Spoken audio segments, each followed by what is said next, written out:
Copa del রে শেষ ১৬ ম্যাচে রিয়াল বেটিসকে রীতিমতো উড়িয়ে দিয়েছে বার্সেলোনা। প্রতিপক্ষকে গোল বন্যায় ভাসিয়ে কোয়ার্টার ফাইনাল নিশ্চিত করেছে কাতালান জায়ান্টরা।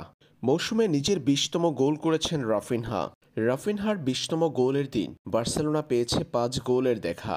রিয়াল বেটিসের বিপক্ষে কোপা দেল রে শেষ ১৬ ম্যাচটিতে বার্সেলোনা জিতেছে ৫-১ গোলে, যার মধ্য দিয়ে কোয়ার্টার ফাইনাল নিশ্চিত করেছে কাতালান দলটি। বার্সার অলিম্পিক স্টেডিয়ামে এদিন ম্যাচের ৬৯% বল দখলে রেখে রিয়াল বেটিসের জালে ১৮ শট নিয়েছে ইয়ামাল রাফিনহারা, যার ৯টা ছিল লক্ষ্য বরাবর। ম্যাচে বার্সেলোনা কাঙ্ক্ষিত সফলতার দেখা পায় ৩ মিনিটের সময়। গাভির গোলে এগিয়ে যায় বার্সা। এরপর প্রথমার্ধে ২৭তম মিনিটে জুল কুন্ডের গোল। ২-০ গোলে এগিয়ে যায় বার্সা। লামিন ইয়ামালের বাড়ানো বল থেকে গোল করেছেন জুল কুন্ডে।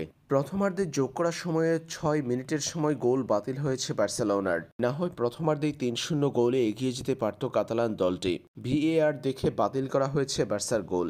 ২-০ গোলে এগিয়ে থেকে প্রথমার্ধের খেলা শেষ করেছে বার্সা।